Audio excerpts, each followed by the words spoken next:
Au Cameroun, la population affaiblie par des années de conflit doit faire face au coronavirus sans armes. Le Cameroun est le deuxième pays le plus touché d'Afrique subsaharienne par la pandémie de Covid-19. 650 cas ont été détectés. Un nouveau front s'ouvre donc le pays déjà meurtri par deux conflits violents. La population, prise entre les feux des djihadistes de Boko Haram dans le nord et ceux des rebelles séparatistes anglophones dans l'ouest du pays, doit maintenant faire face à une violence supplémentaire. Charline Burton est directrice de l'ONG Search for Common Ground, active dans le domaine des conflits. On a des populations qui sont en sous-nutrition, qui ont des conditions d'hébergement très précaires, et des soins de santé, qui sont déjà à la limite de ce qu'on peut offrir pour survivre.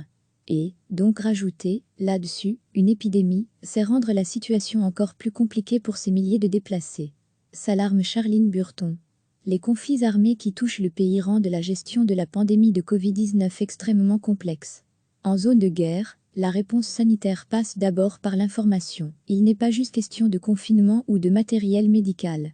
Dans des zones de conflit, il y a beaucoup de personnes qui n'ont déjà pas accès à l'information. L'information étatique est aux mains de certaines parties.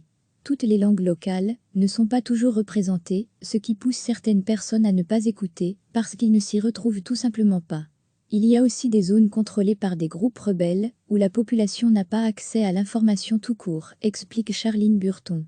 Alors que les cas de contamination se multiplient dans le pays, le président camerounais, Paul Biya, qui a fêté ses 87 ans en février, reste lui muet.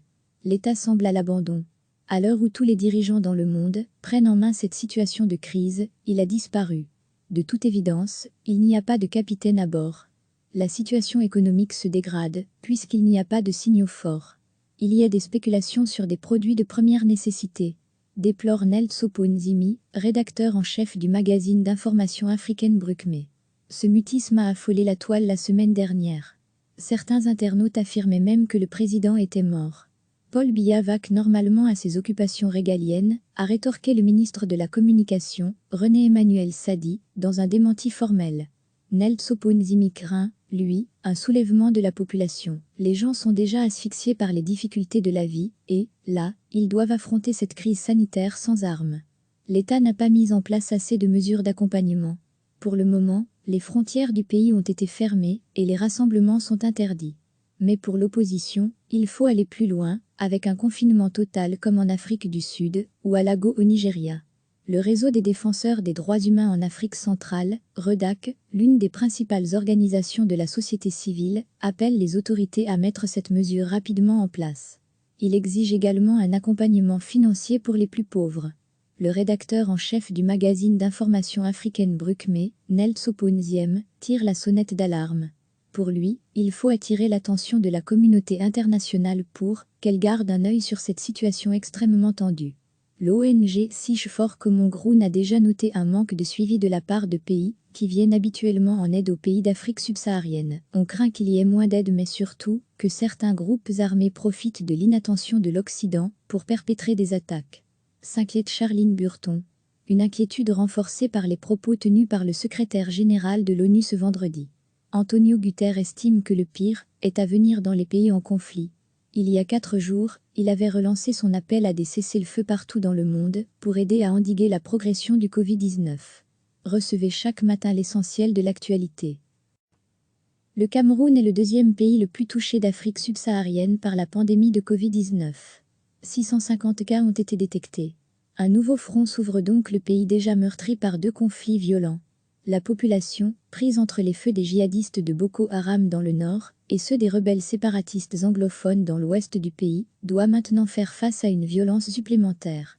Charline Burton est directrice de l'ONG Search for Common Ground, active dans le domaine des conflits. On a des populations qui sont en sous-nutrition, qui ont des conditions d'hébergement très précaires et des soins de santé qui sont déjà à la limite de ce qu'on peut offrir pour survivre.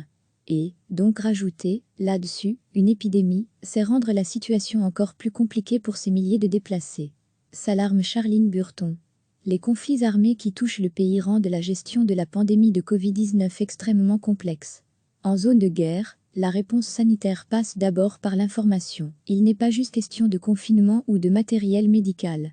Dans des zones de conflit, il y a beaucoup de personnes qui n'ont déjà pas accès à l'information. L'information étatique est aux mains de certaines parties. Toutes les langues locales ne sont pas toujours représentées, ce qui pousse certaines personnes à ne pas écouter, parce qu'ils ne s'y retrouvent tout simplement pas. Il y a aussi des zones contrôlées par des groupes rebelles, où la population n'a pas accès à l'information tout court, explique Charline Burton.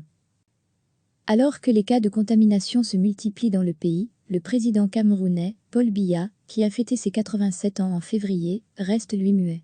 L'État semble à l'abandon. À l'heure où tous les dirigeants dans le monde prennent en main cette situation de crise, il a disparu.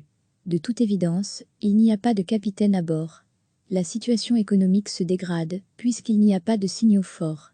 Il y a des spéculations sur des produits de première nécessité, déplore Neltsopo Nzimi, rédacteur en chef du magazine d'information africaine Brukme. Ce mutisme a affolé la toile la semaine dernière. Certains internautes affirmaient même que le président était mort. Paul Biya vaque normalement à ses occupations régaliennes, a rétorqué le ministre de la Communication, René-Emmanuel Sadi, dans un démenti formel. Neltsopo Nzimi craint, lui, un soulèvement de la population. Les gens sont déjà asphyxiés par les difficultés de la vie, et, là, ils doivent affronter cette crise sanitaire sans armes. L'État n'a pas mis en place assez de mesures d'accompagnement. Pour le moment, les frontières du pays ont été fermées, et les rassemblements sont interdits. Mais pour l'opposition, il faut aller plus loin, avec un confinement total comme en Afrique du Sud, ou à Lagos au Nigeria. Le réseau des défenseurs des droits humains en Afrique centrale, REDAC, l'une des principales organisations de la société civile, appelle les autorités à mettre cette mesure rapidement en place. Il exige également un accompagnement financier pour les plus pauvres. Le rédacteur en chef du magazine d'information africaine Brukme, Neltsopo Nziem, tire la sonnette d'alarme. Pour lui, il faut attirer l'attention de la communauté internationale pour qu'elle garde un œil sur cette situation extrêmement tendue. L'ONG Sich for Common Ground a déjà noté un manque de suivi de la part de pays qui viennent habituellement en aide aux pays d'Afrique subsaharienne. On craint qu'il y ait moins d'aide mais surtout que certains groupes armés profitent de l'inattention de l'Occident pour perpétrer des attaques. S'inquiète Charline Burton.